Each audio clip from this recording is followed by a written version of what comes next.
To the AJ Brown Show, where we talk about all things investing, options trading, and the like.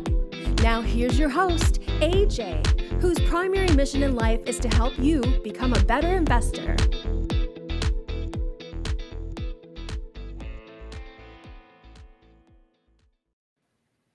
All right, ladies and gentlemen, welcome back to another episode of the AJ Brown Show. My name is Cyprian Francis. Today is October 21st, and with me, as always, the main man of the hour, AJ Brown. Good. Happy fall morning to you, sir. Hey, Cyprian. Hey, everybody out there. Let's see. I feel like the market is at near its bottom. We're getting a lot of earnings that are coming out. There's some statements out of the Fed. We're off the lows, but we're still low. What are you making of everything of where we're at, AJ? Well, today, for instance, the Wall Street Journal went ahead and said that they had some insider information that some of these Fed chairmen are going to be voting for either smaller rate hikes, or they're going to be voting next time around for no rate hike to see how the Fed rate hikes that they've done to date have been playing through. We all know, well, we don't all know, but these Fed rate hikes usually take 6 months to 1 year to really see the results of them. So it's been unheard of that the Fed has been raising these rates as quickly as it has, because it hasn't let any time go by so that it could find out, are these having an effect?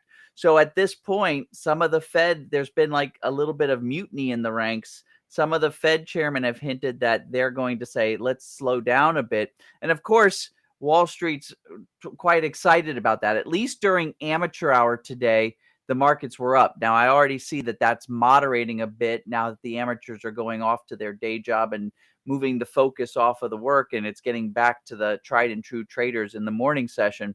But yeah, that was a positive thing, right? Yeah, and then I believe we're in the midst of earnings, so we're getting a bunch of information from different sectors hitting us. I believe there was some employment, some inflation data this week.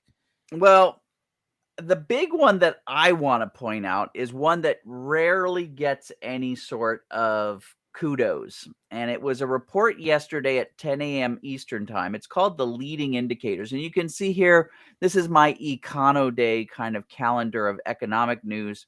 And the ones that come out red are supposed to be like the most important things for you to pay attention to. The ones marked in green, maybe not so much. And then there's this one over here that's marked in black, but I give it a lot of credibility. These folks that released this report called the Leading Indicators, they really pay attention to what's been going on over and over, looking into the future. And the leading indicators are down.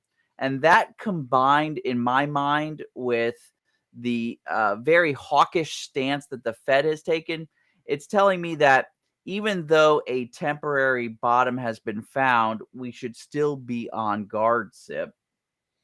And so when is the next Fed decision, right? Because it's hard to imagine that we're going to go, 75, 75, and then 0. So that's like quite a drastic pause from the increase, right? I think so. What they had hinted at last time was that in November, they're going to do another 75-point rate hike. And then in December, when they have their last meeting of the year, they'll do a half a point or a 50 basis point rate hike. And they're kind of saying, well, maybe we should slow it down. I doubt they'll go to 0, but maybe there'll be some discussion about making only a 50 basis point rate hike this next time around in November. I'm not sure, but the scoop is that the market is trying to figure things out. And like you said, earnings are coming out.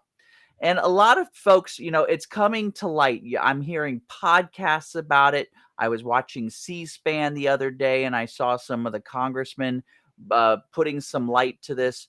But corporate profits are at an all-time high. In fact, a lot of the Congress folks that were speaking on C-SPAN the other day were making a point based on data that they had gathered that a lot of the inflation that we're seeing right now has I mean, in part, there is supply increases. There are some raw ingredients that businesses are buying that have gone up considerably.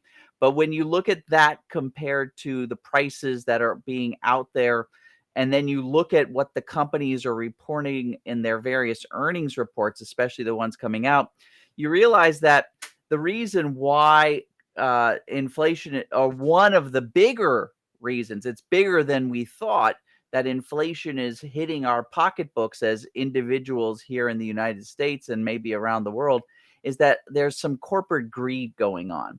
There's definitely some higher corporate earnings, which, if you're somebody who invests in these companies, that's not a bad thing to have your horse in the field, making bigger profits.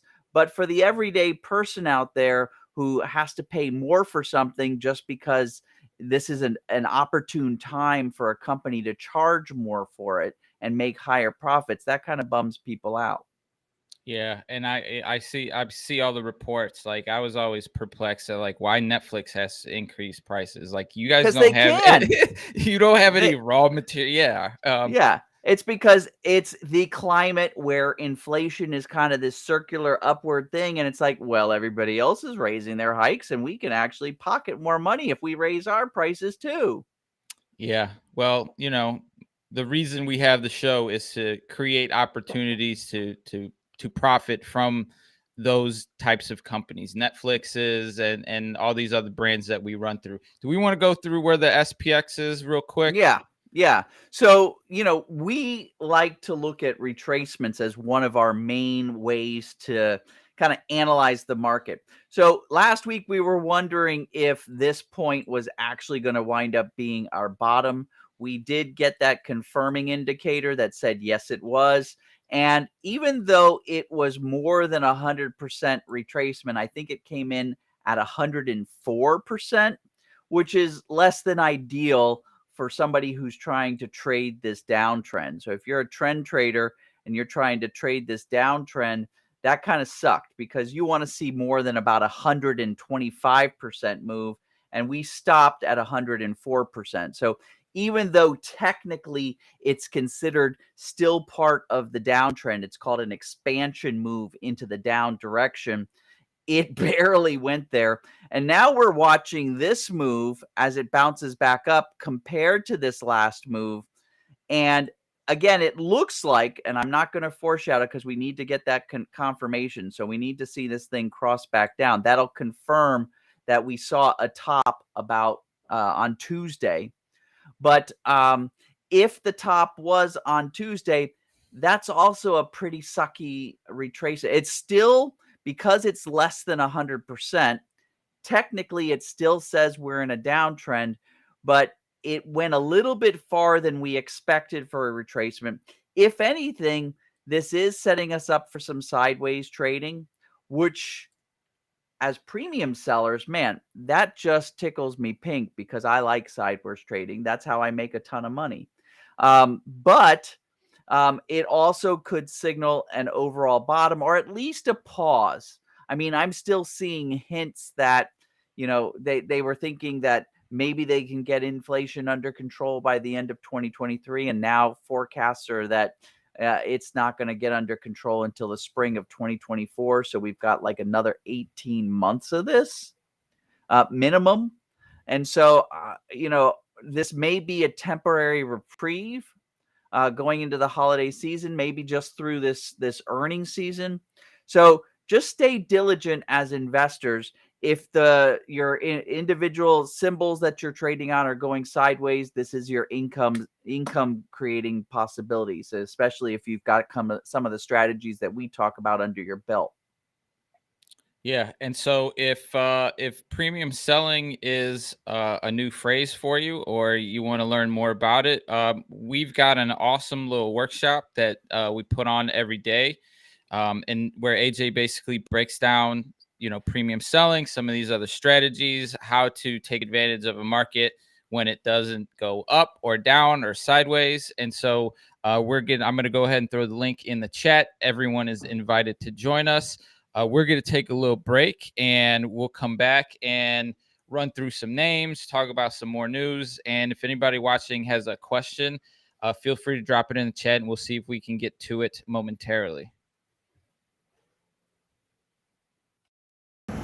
I get it. You're afraid of trading in the markets. Guess what? I've got your answer. I've got 4 strategies I'm going to give you along with the tools to make it super easy. I'm going right home, giving you the webinar. I need you to sign up below and meet me in a few minutes.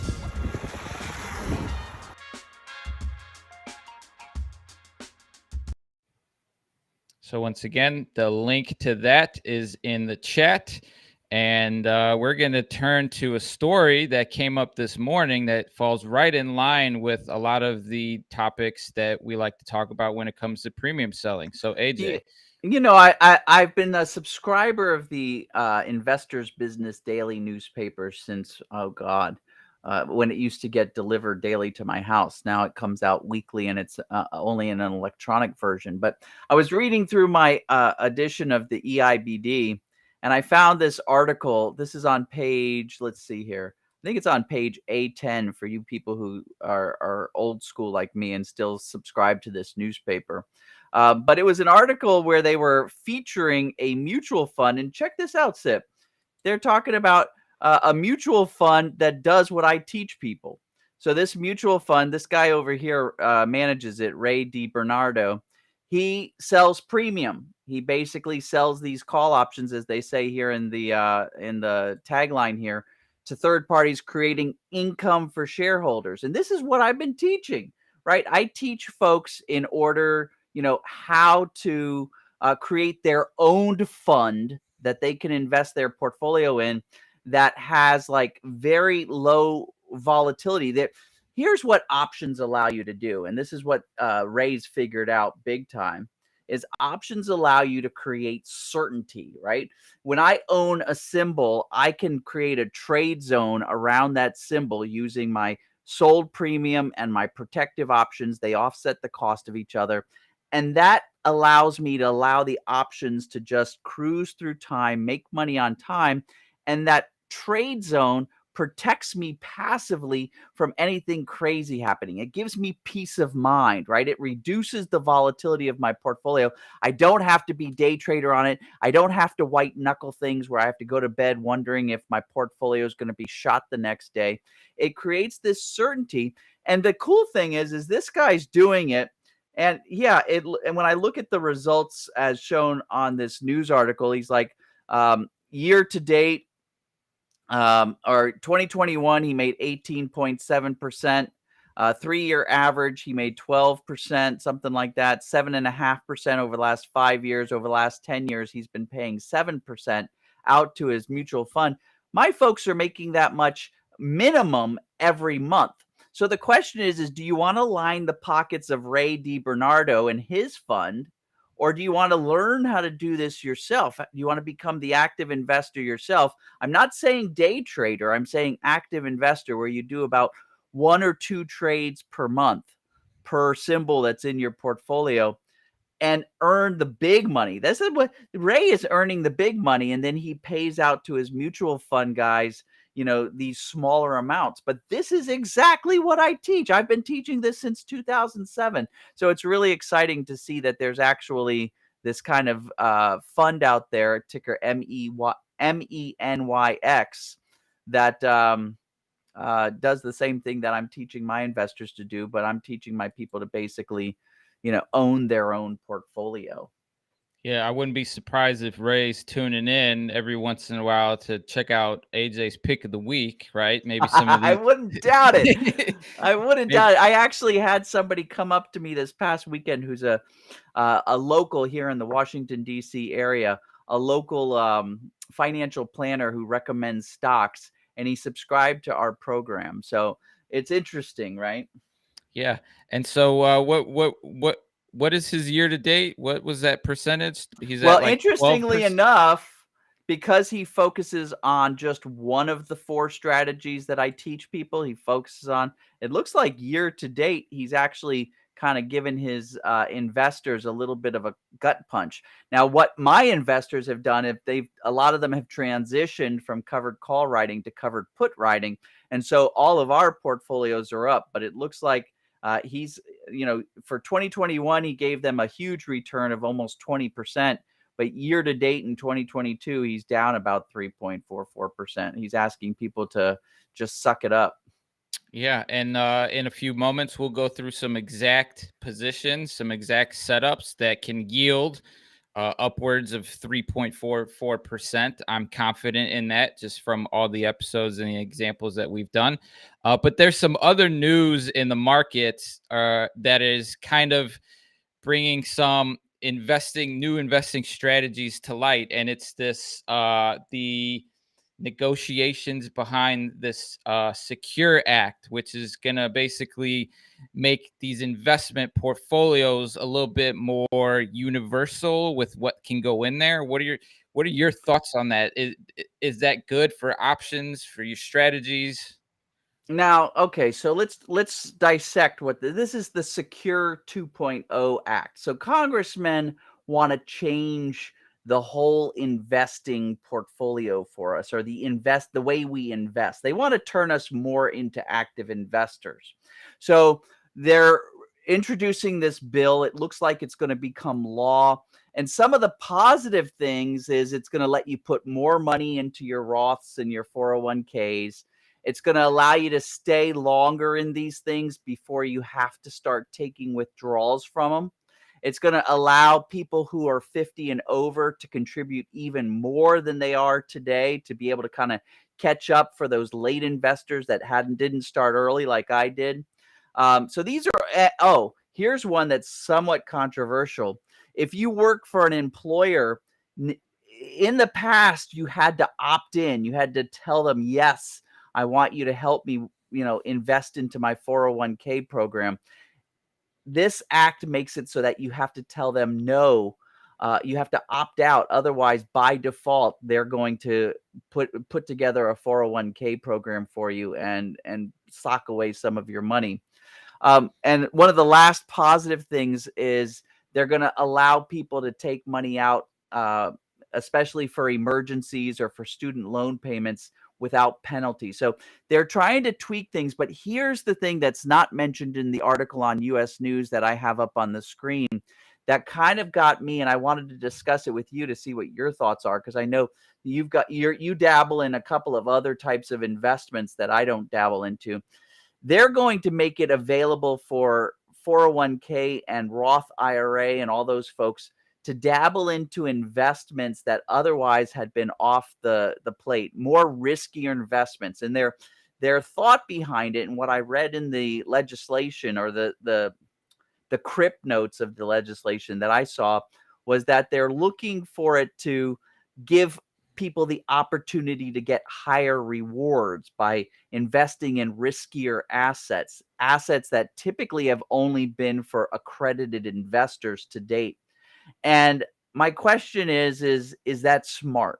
Should we allow everyday Joes to be able to, invest into riskier assets? Now, you've always been able to do this, but it's been more difficult. Like, I've been teaching classes since 2005 on how to enroll your money into a self-directed IRA and then be able to use that money to invest in other types of option strategies, or even things like real estate and stuff. But it's always been something that you had to learn kind of in advance. It took a little bit of know-how, and in that learning process, you kind of understood the risk involved with what you were doing.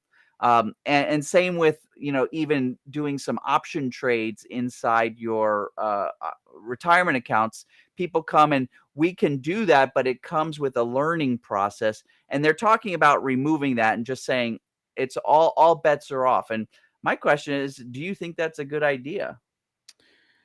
Let me just ask one question of you. When were IRAs created, like throughout history? Because I feel like just the concept of IRA is becoming dated because of the advancements in technology, right? Like, when I do some of these alternative investments, not through a program like an IRA, I feel safe because the technology makes it safe, right? Yeah. Like there's buyers, there's sellers, there's liquidity. And so to me, I think it's okay to allow our IRAs to take these in, because I think one way or another, someone's probably involved, and the shady players tend to die quicker, and there's some life in some of these other things that we don't really know whether they'll be around in 5 to 10 years. So I just think that the idea of an IRA or a 401k is going to start to diminish more because people have the accessibility to just do it all on their own. Well, a lot of the benefits so IRAs, 401ks, all those programs really got popular in the 80s and 90s when the pension plans that companies had for their workers to date started to get less popular. So companies used to set aside money and create a pension plan that you could basically live on. And it became more popular for you to be able to do that yourself, and that the company would just contribute it and you'd be in charge of that during the 80s and 90s, especially when the pension plans started to die. And then the 401k plans, which are more self-directed, sort of took over. And it's really about tax benefits, right? These plans make you sock away your money until you're of retirement age, and they give you some sort of tax incentive, whether it's on the front end or the back end. But the question is, is it smart really to allow you to take this money that should be something that you are going to set aside and have to live on when you can't work anymore? Should you be able to put that in crazy investments? And my thought is you can never have reward without risk. And I don't think people manage risk well. And so I think people, and I know this just because in this past week, Sip, people have called me about my program. They're very interested in the program. And they tell me these stories about how over the last year, when I calculate just the 5 conversations I had with some people who are interested in our coaching program, in total, they lost over $250,000 in investments to things like REITs, SPACs, and crypto, right? They're like, "Oh man, I just lost $80,000 in a bunk crypto trade," right? And I'm not sure when folks don't, they get excited about the numbers that are showing on the reward, and they don't really measure what am I risking, and so they go for it, and then it fails, and now they got nothing to live on, right? And I think that's all too common, and I feel like this is a bad idea. I like all the other benefits, right? Being able to put more money in and stuff and get it tax-free, but I'm not sure having, all accredited and non-accredited or accredited investor type securities available to the average Joe without a mandatory amount of education. And I'm not trying to set myself up as the government's educator or anything, but if they want to call on me, they can. But I don't know if it's a good idea, man. Well, look, I'll bring it back to the idea of education, right? Like 10 years ago, you had to, pursue it. Now, all you need to do is pick up your phone and do the research. So do people want to do a little bit of the research before they make the investments? Because I know a lot of people that made some good money in crypto, and so that's the alternative, right? But there's risk reward with anything, and I think that's what it really comes down to. But the beautiful part about options is that it's calculated. You can predict a little bit better. You can hedge yourself, right? And so if you're going to learn, use them right, use them right. So if you're going to use any tool, financial tool, to enhance and to maybe think alternatively on how you want to grow, maybe start with options, right? Learn options and then learn about some of these other things. But there's so many rules to everything these days that I gotta say that the folks that tune into our show, you're not the ones I'm worried about, right? Because if you're tuning into this show, I know you've got kind of an awareness about risk. You've got you're not stupid, but I think there's I hate to say this, but I think a lot of the folks out there in our population who would be affected by this law, uh, they're not as investor savvy, and I think that there's a lot of money that can be lost, and it's their loss because in the markets, money is not destroyed or created unless you're the Fed. It's not destroyed or created; it just changes hands. So I think that the more savvy investor can actually benefit from this because they're opening it up so that more money can flow from those that don't know.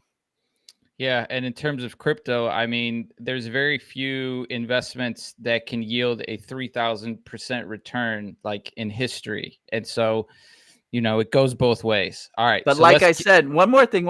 I gotta whoever made that 3,000% return, I've got 5 traders who called me who there was $250,000 that moved hands from them to your friends. Well, that happens every day in a free It's market. true. Now. It's true.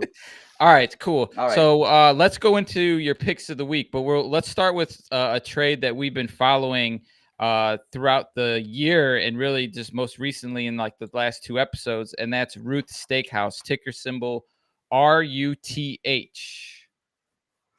Yeah, so I just wanted to do a quick catch up. I always tell folks before you do your trade, make sure all of your rules that you set up, your timing signals, and the follow through during the trading session, if you get your timing signal, make sure they're all met because I don't have it. You can see right here in my, and I'll expand this just a little bit. Yep. Nope. This one down here. Sorry about that. I haven't gotten my crossing. I haven't gotten my red arrow yet to tell me that it's time for me to set up that trade zone. And so I've been hearing that folks have jumped in and created their trade zone prematurely. I'm waiting, and you want to wait until you get your signal. So, SIP, we teach to plan out your trade and then trade your plan. People have to stick to their plan. They can't let the emotions, the FOMO, the fear of missing out, make them jump in and do things. Write down what you're going to do and then do what you wrote down. So for those of you that haven't jumped into it, wait until you see the whites of their eyes before you shoot. All right, so we're waiting on a confirmation in Ruth, and the one of the topics that we always talk about here is boring stocks, and I think like the next name, I'm just imagining that it's a boring company, which makes it a great opportunity, and that's Xerox, ticker symbol XRX. They people still Xerox things these days. I think that they still make things. I think that they have a research and development. They're still involved. I think they may not be in just copiers anymore. But look, dude, they give a huge dividend. By the way, companies are going to be. I feel like the return of the dividend is coming. On a side note, but they give a nice dividend. They always give positive earnings. Boring is right. At least for now. If I go back 6 months, yeah. The reason why I wanted to feature Xerox is because Xerox is a good beginner premium sell. And the reason why I say that is you'll notice, and let me jump back into a 3-month chart. You'll notice that when it finds its top, it kind of meanders there. And if you are, not sure of yourself and you miss the signal by a day or a 2 or a 3, and then miss this signal by a day or a 2 or a 3, it doesn't matter. You're still going to have a stellar trade. So if you're somebody who wants to like play around with this strategy that I'm talking about, premium selling strategies, or the whole process behind creating that fund for yourself that you can then manage your portfolio, Xerox is nice and slow moving. It's one of those symbols where if you get your signal and you miss it by a day or 2 or 3, you're still set. It's kind of queuing up again. I think it's a little bit too late to get in at this bottom. Although, if you get in, well, we'll see what happens in earnings. So earnings is coming up early next week. Options are expiring this evening for October, and then we'll be looking at the November series. After earnings, we'll decide what to do, but I almost feel like we should let it recalibrate, find a top here, start our initial transaction, and then we'll go ahead and play it from there. In the meantime, you could totally go back and you can back test, getting into this initial trade and then forward test up here, or even start your back test over here and just see how that would have worked out. I was talking to our members last night about the possibility of doing a hybrid test. So starting off with a back test in just a normal little paper trading log, and then continuing it into a forward test using real-time signals to see if you can continue the momentum that you saw in the back test. I recommend that to everybody before you risk real money. Just see how these positions play out. Prove to yourself that selling premium creates that certainty, reduces the amount of effort you need to give to managing your portfolio, and gives you higher rewards than just being a trader. Yeah. And if you want to get a crash course, if you want to speed to the front of learning how to do these things and implementing strategies and options trades for yourself, AJ has recently launched a new one-on-one coaching program that will allow you to work with his team, have somebody there that really helps you develop a strategy that works for you and sees you through the, through the learning hurdles. process. Exactly. And to be your own Ray Dalio, or what was it? DiBernardo, to be your own Ray DiBernardo, right? And so I'm going to go ahead. Ray Dalio, he's another famous investor, right? It must be. Yeah. That's funny. But we're going to go ahead and throw that link in the chat. And if you want to learn more, if you want to schedule a time to talk with somebody, there's a calendar there. Feel free to, work around your schedule and get the answers to the questions that you might have around all the things that we're talking about. Absolutely. It's a no obligation phone call that you can have with us to see if it's a match. Because, by the way, we've actually turned away a few people. Our coaching program is getting a little bit on the full side.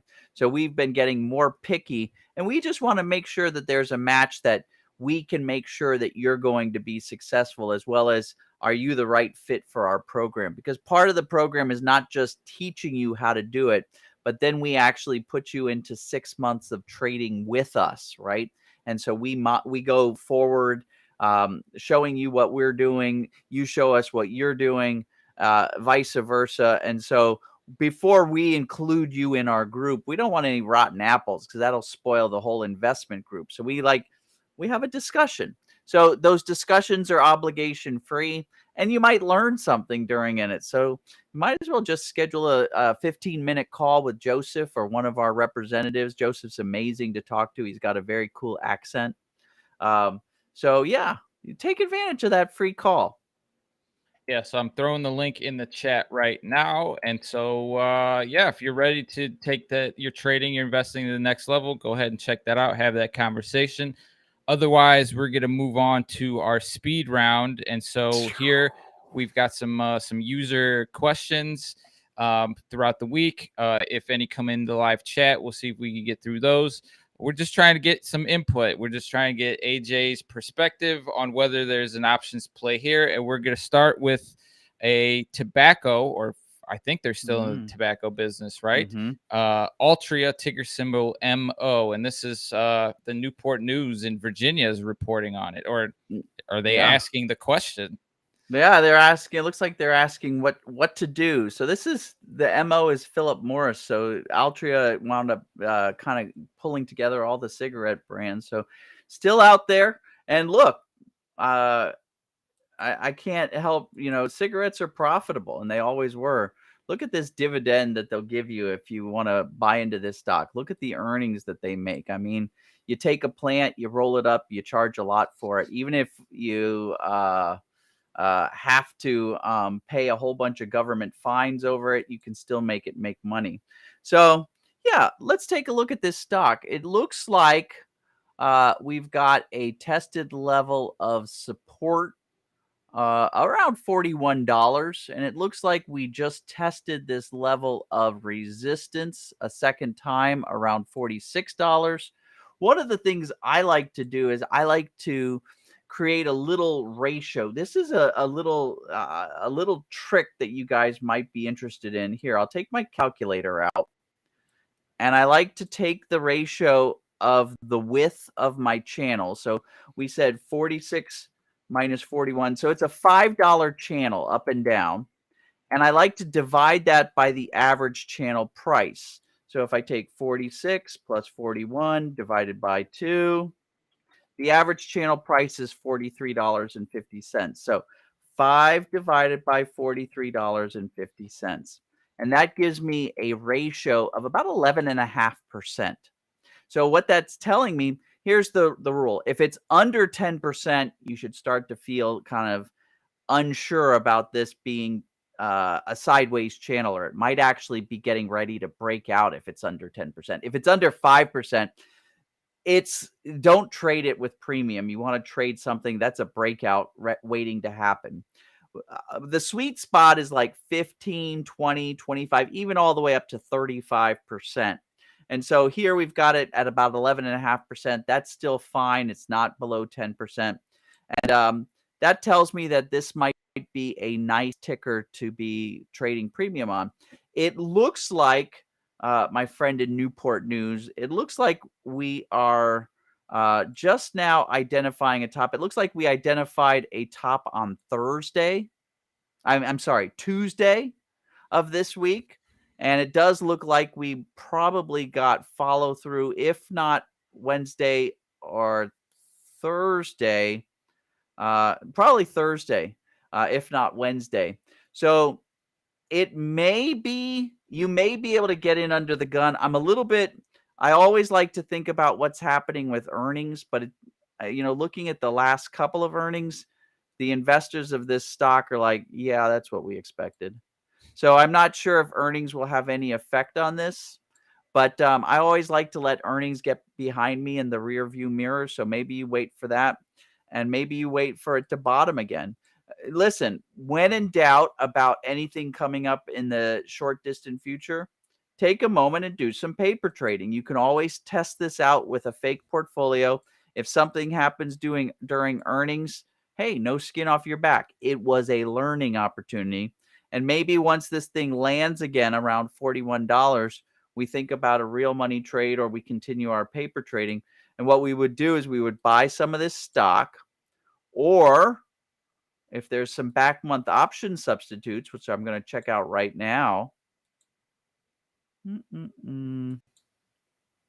Probably let's look at this June. June doesn't have any activity on it. So let's go out to 2024. Yeah. So there's some back month option activity. I'd buy a back month deep in the money option really far out in time. And so I'm looking at the January 2024 call. You can use that as a substitute in order to get cheaper. Why pay $44 for the stock when you can pay, $16 for the substitute option? I'd go ahead and buy some call options, and then I'd let those call options appreciate. And the minute that underlying symbol decides to top out on us, set up that trade zone, create for yourself that certainty, create for yourself that income stream, and just allow time to make money on this investment. I like it. All right, that's a good setup there. Thank you, Newport News. Moving on to Charles from Savannah, Georgia. He is looking to get some insight on a name we cover fairly frequently, and that's Delta Airlines, ticker symbol DAL. Yeah, Delta Airlines. I've seen them in the news recently. Only positive stuff about what they're doing. They haven't been issuing dividends. Let me go back in time a little bit, because I know that at one point they did. Let's look at 2 years. Not in the last 2 years. Let's go 10 years. Yeah, okay. They stopped giving dividends around what? The beginning of the pandemic was the last of their dividends. So they haven't reissued it.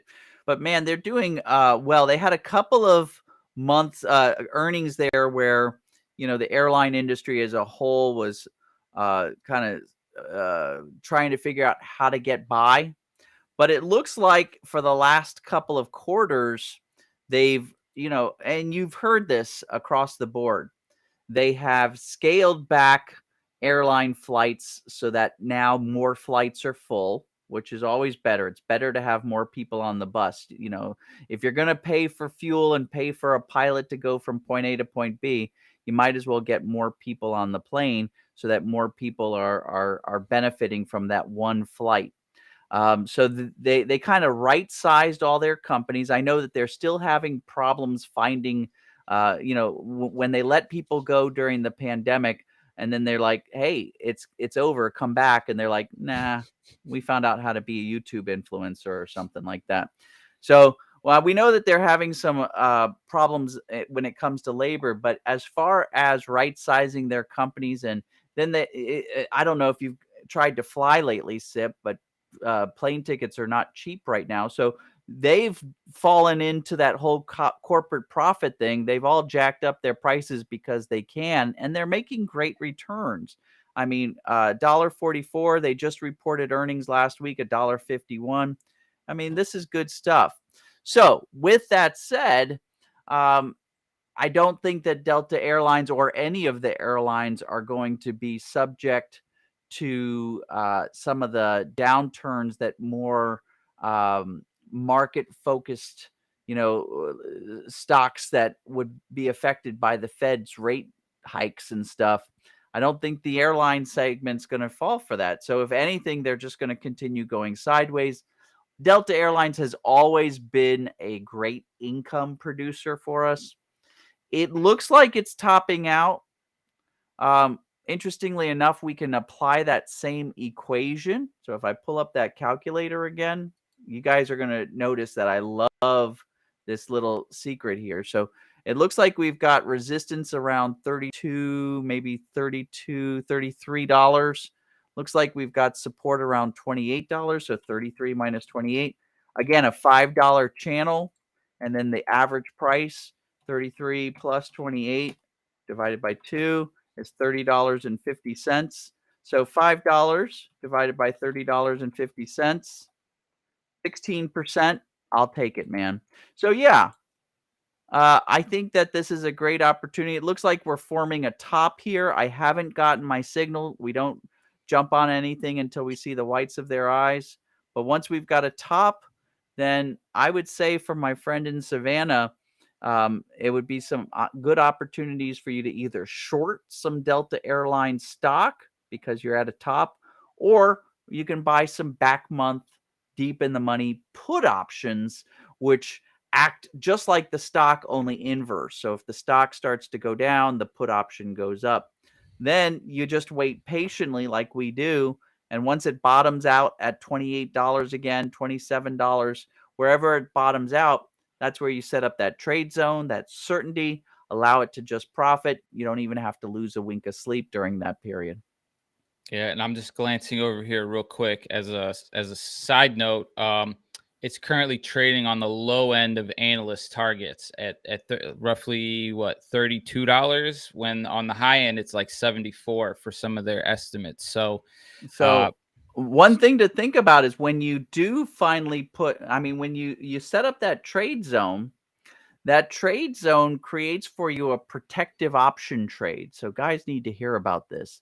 There's a protective option trade up here at wherever your bailout is. Say you set it at $33. So what if that happens? What if all of a sudden the analysts are right and Delta Airlines starts heading up and you're short the position? So what happens is automatically your stop loss kicks in. And so that shorted position gets fulfilled, right? Stop losses, it stops the loss on the shorted position. And now you're long a protective call. What do calls do when the stock price goes up? They go up too. So these strategies that I teach already have fail-safe protective measures in them that go on automatically. Again, people are always asking, why wouldn't you just trade, do a discrete trade from one side of the channel to the other? And one of the main reasons is because by setting up these trade zones, I'm no longer a trader. I'm a fund manager like Ray. And he's only bringing in 3%, while we're definitely surpassing those numbers. So thank you, Charles, for the Delta inquiry. Moving on to Frank in Trenton, New Jersey. He wants to know about Textera Energy, ticker symbol NEE. Nextera Energy. Now, this is a new one to me. I see earnings is coming up. Let's go back. I always like to take a step back. Oh, look at that. All right, let's take a farther step back. That's 2 years worth of price data. Okay, so Nextera Energy, and if I did a little research, and you're probably doing a little research on your end. It's a big company. It's a $145 billion market cap. Yeah, I think they're in the natural gas business. If you might, if you've got a summary there, maybe you've got it. But as with all energy plays, especially fossil fuel type energy plays, investors. It's funny because we would, as individuals, we'd love to see gas pump prices at the pump go down, which means we've got to like increase the supply of fuel getting to the gas pump. But when you look deeper at the problem, you'll notice that a lot of these energy companies, and I'm just grouping them all together, they're not investing in their infrastructure. They see that in the long term, fossil fuels is maybe a dead end, that we're transitioning as a globe to something that's other than putting stuff that's been buried millions of years into our atmosphere. So you see a lot of these fossil fuel companies, even though they're doing fantastic, kind of plateauing, right? Let's come back to a 6-month daily chart. With that said, let me actually even come to a 1-year daily chart. We as premium traders love this, right? It's trading between about $70 and $90. It's moving very slow, which again gets me excited for beginners out there, because basically you can take advantage of this move all the way up or all the way down, depending on whether you buy the stock or you short the stock.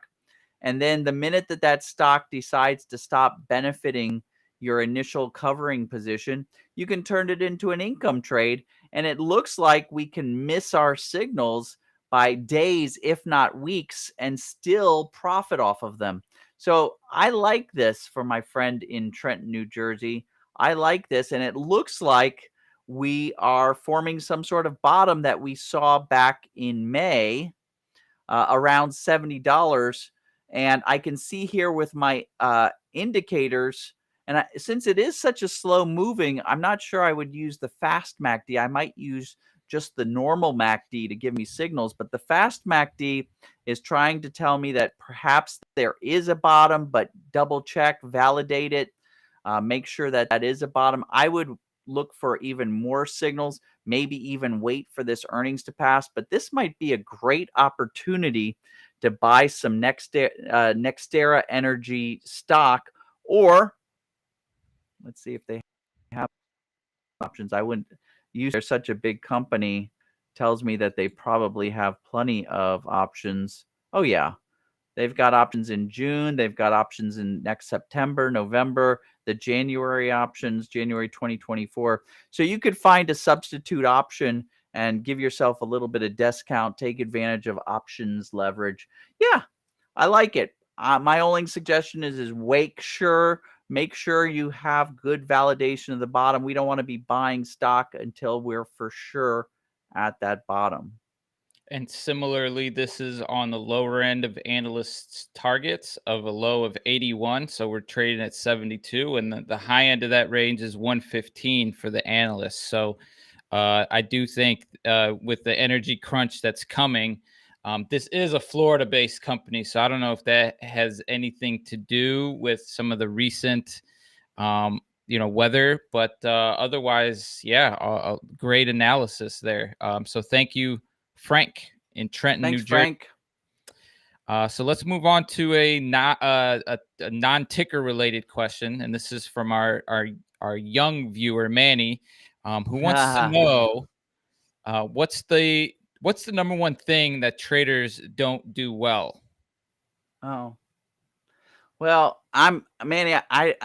I can only give you the experience based on what I have seen, and so I've been teaching traders, and I've been having traders who have come to me after having problems doing things on their own or following other kind of folks who are teachers to teach them stuff, and then they run into problems. And so I've been doing this since 2003. And so I've had a lot of people come through and pass me. And I would say, my experience, the number one thing that they don't do well is evaluate the risk. Traders suffer from something called FOMO, right? They get the fear of missing out when people around them are making a lot of dough in investments. That causes a lot of traders to want to just jump in on that investment whole hog. And the truth be told is, if you don't evaluate what's the worst thing that can happen if you do this, you might invest way too much. And I see that all the time. I've seen people get excited about vertical spreads. For a while there, vertical spreads was like the course du jour that everybody taught.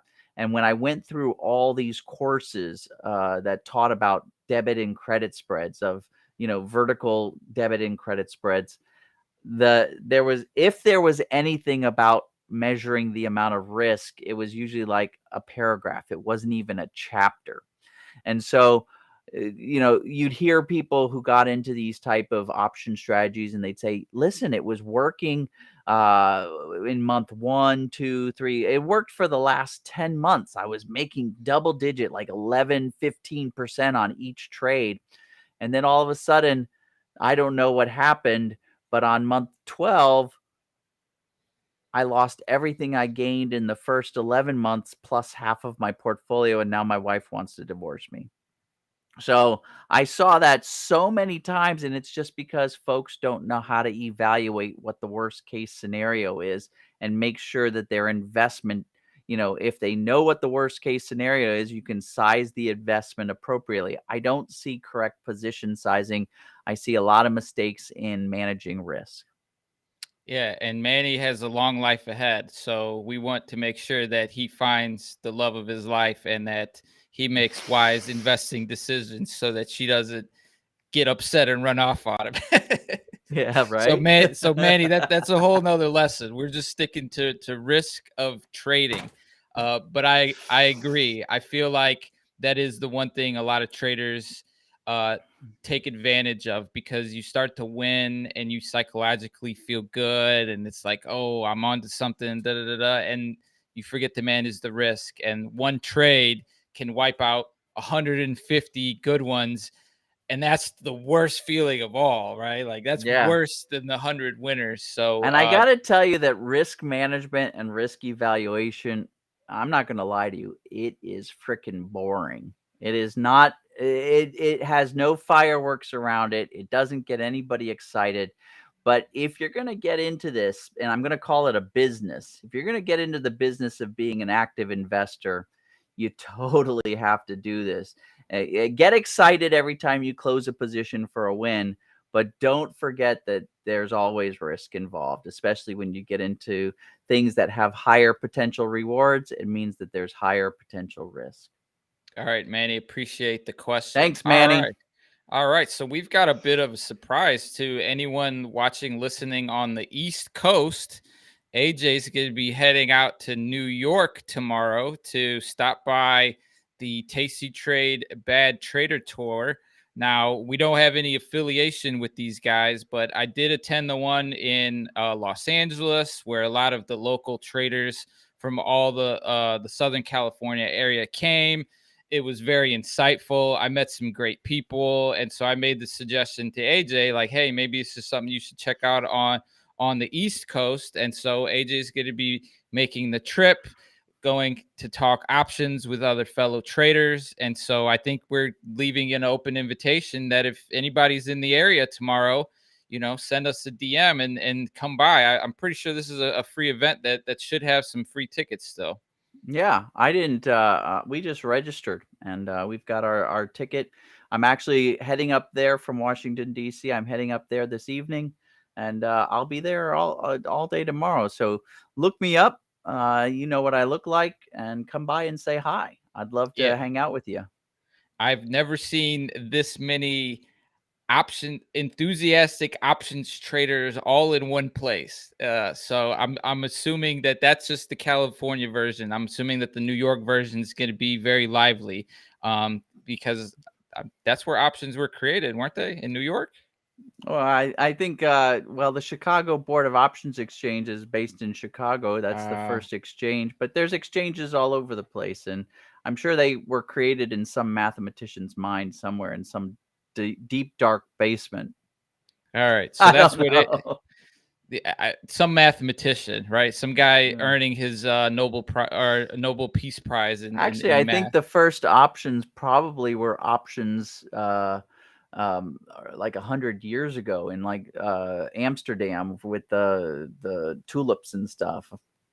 I'm sure Yeah. there's history about it somewhere. Well, We'll have to look into the that. tulips are like 400 years ago. That was like the 1600s. Oh, really? So I don't even know. I'll look it up. I'll know for next week.